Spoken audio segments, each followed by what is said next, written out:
Ja, hallo und herzlich willkommen bei genuss7.de. Wir sind heute in der Welt des Whiskys zu Hause und ich habe hier an meiner Seite den Alistair Hart von den Hart Brothers, einem unabhängigen Whisky-Abfüller aus Schottland, von dem wir heute wissen möchten, was es mit seinen Whiskys auf sich hat. Ich darf mich kurz vorstellen. Mein Name ist Christiane Nauert. Ich bin zuständig für den Verkauf Südwestdeutschland bei der Firma HEB in Bad Bevensen. Wir sind der Deutschland-Importeur von den Hart Brothers und wir führen jetzt ein kleines Interview mit ihm, welches auf Englisch geführt wird. Hi Alistair, it's really a pleasure having you here today. So you are an independent malt whiskey bottler. Would you mind to describe the difference between, let's say, a classic distillery and the job you're doing? The job that I'm doing is that I buy single malt whiskey from the proprietor of the distillery that produces that particular single malt. Whether that single malt be Aberlour or whether it be Laphroaig, those distillers' prime purpose in life is to produce malt whiskey that is ultimately sold to blending houses. The blender takes the whiskey and makes his own blend. For me, I buy that new make and I put it into the bottle under my label, under my name, and what I do is you can see that it's a single cask from a single distillery, not multiple distilleries. So one distillery, one single cask, one identity. Okay. What do you think is special about this single cask? Each cask has its own different identity. Like personalities, it has the bloodline of the distillery, which is Bruichladdich, but it has the identity, which is taken from the wood. It has got its own characteristics which came from the wood. And this is the beauty about what independent malt whiskey blenders, bottlers do. Okay. Whereas the proprietor of the distillery is looking for continuity, he will take a number of casks, 100, maybe 200, I don't really know. It's his own recipe. He'll blend together a number of casks from the same distillation period to blend out all the inconsistencies. As it's a single cask, then obviously the next cask is going to be slightly different. Right. And this is what we believe the consumer of single cask bottlings is looking for all the time, to be amazed that the difference the cask can influence the spirit over a period of time. Okay. So do you think that the influence of the cask is really, really important? It's essential. It's essential. It's what it's all about. It's what makes the whole thing work. Okay. If the cask didn't impart this flavour, then you would have a bland situation. Okay. And that is part of the whole trick of what single cask bottlers try to achieve. To try and source casks which have had perhaps something slightly different about them. Okay. With regard to the angel's share, would you mind to describe, or would you mind to tell something about angel's share? The angels, oh my God. They take 2% of what is in the cask every year. But if they didn't take the 2%, if nothing came out of the cask wouldn't mature. The spirit would be the same after 10 years as it was in day one. By virtue of the spirit leaching through the wood, all the hard notes, all the sulphur, all the rough new make whiskey notes dissipate through the wood. And as the age goes on, it becomes smoother and smoother. And thank you for the angels. If it wasn't for them, I wouldn't be here. Okay. Do you think whiskey is a kind of lifestyle product? Lifestyle, of course. That's what it's about. This requires thought. It requires sophistication. It requires knowledge. Like fine wines, you just have to learn, and the only way to learn is to experiment. Start with something light. Don't start with something heavy from maybe the Islas, because that is very, very peaty and very, very heavily flavoured. So a light whiskey is the way to start, with a lowland, for example. There are 3 lowland whiskies available. Well, there are 4 actually, but 3 operational distilleries in the lowlands. And these tend to be quite lightly flavoured and easy as far as perhaps you could recognise them as being like an aperitif, for example. So when we are at this point, we're talking about the regions. Please introduce our audience to the regions of Scotland. Yeah. We start with perhaps Lowland? Indeed. The lowlands of Scotland, at one time there were like 120 individual distilleries operating in the lowlands. And the lowlands is an area below an imaginary line which stretches from the Firth of Clyde on the west over to St Andrews on the River Tay on the east. Anything below there are described as being lowland whiskies. Anything above are described as being Highland whiskies. Yeah. When you go into the Highland, then there's subdivisions there as well. You have the East Highlands and the West Highlands, depending which side of the camera you're standing on, of course. Above and within this area in the Highlands, there is what is recognised as being the top-notch distilling area, and this area is known as Speyside, and this is where the classic malts come from: Glenfarclas, Glengrand, Glenlivet, Mortlach, Linkwood, Macallan, and so on and so forth. There are many operational distilleries in this area, and these are described as the creme de la creme. Okay.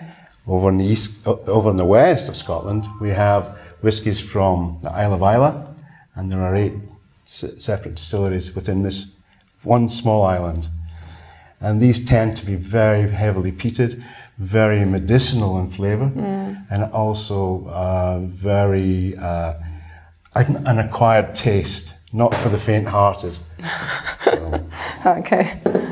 Okay. So, also on top of that, we have island whiskies. Island whiskies as being separate from Islay, which is an individual region in its own. The island whiskies being the Isle of Arran, the Isle of Jura, which is just above Isle of Islay. Going north to Talisker on the Isle of Skye. And further, south of there, I've forgotten about Tobermory, of course. Then Skye, Talisker Distillery. And then to the Orkneys, Highland Park and Scapa. Okay. Perhaps something about the history of your company. When did you start it? When did you get started? And the company was established by my elder brother Ian and my younger brother Donald in 1964. So we've been established as one spirit suppliers to the trade since 1964. My start in the whiskey business was in 1962. I was 4 years old, of course, when I started, which accounts for my age. And I started with a blending house called White Mackay. I started as a trainee blender. Eventually, I became the chief blender of the company. And then in 1975, I joined my brothers in Hart Brothers. Okay.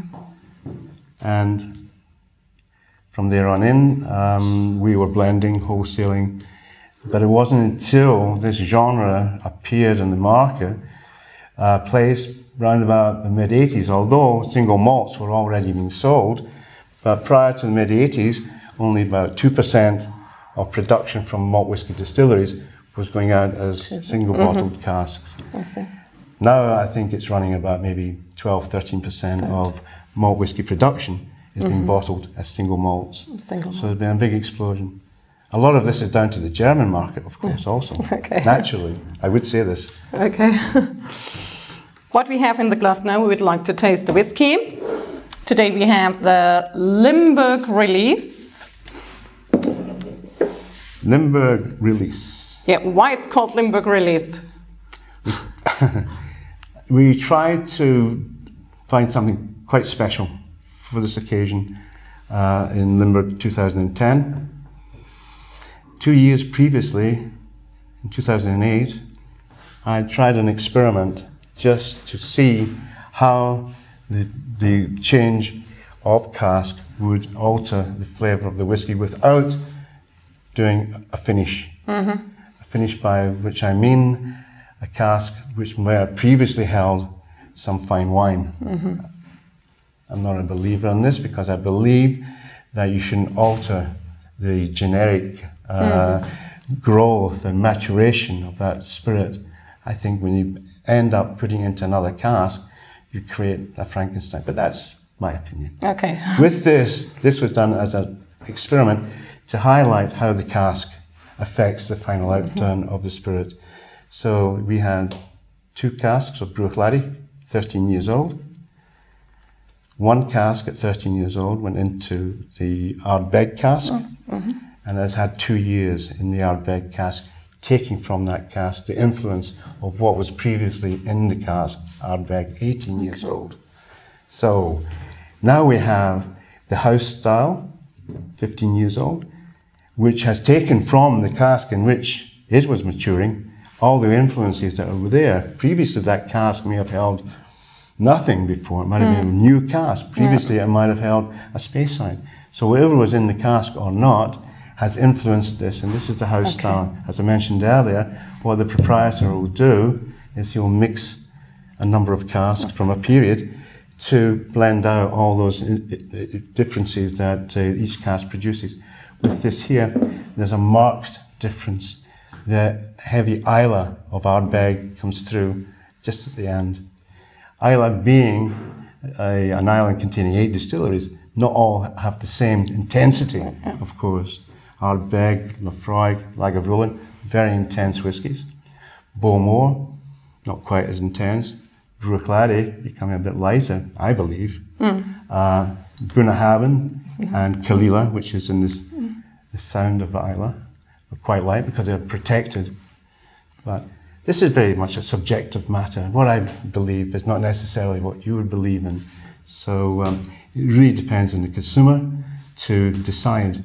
What I've got to say is, if it's a new consumer, don't start on Islay. Start somewhere a bit more gentle, Speyside perhaps. Speyside or Lowland or something else. Lowland, okay, yes, so let's try this whiskey. I've been waiting for this. This is the best part of it. Okay, so you're going to get the nose right in there and take a deep. Do you feel the seaweed? Do you feel the wind, the sea lashing against the distillery walls? Yeah, me too. Anyway, the proof of the pudding is in the tasting. Yeah. So, as we say, slange. Slange. Slange. Slange. Slange. Okay. Slange. Good health. Okay. Happiness.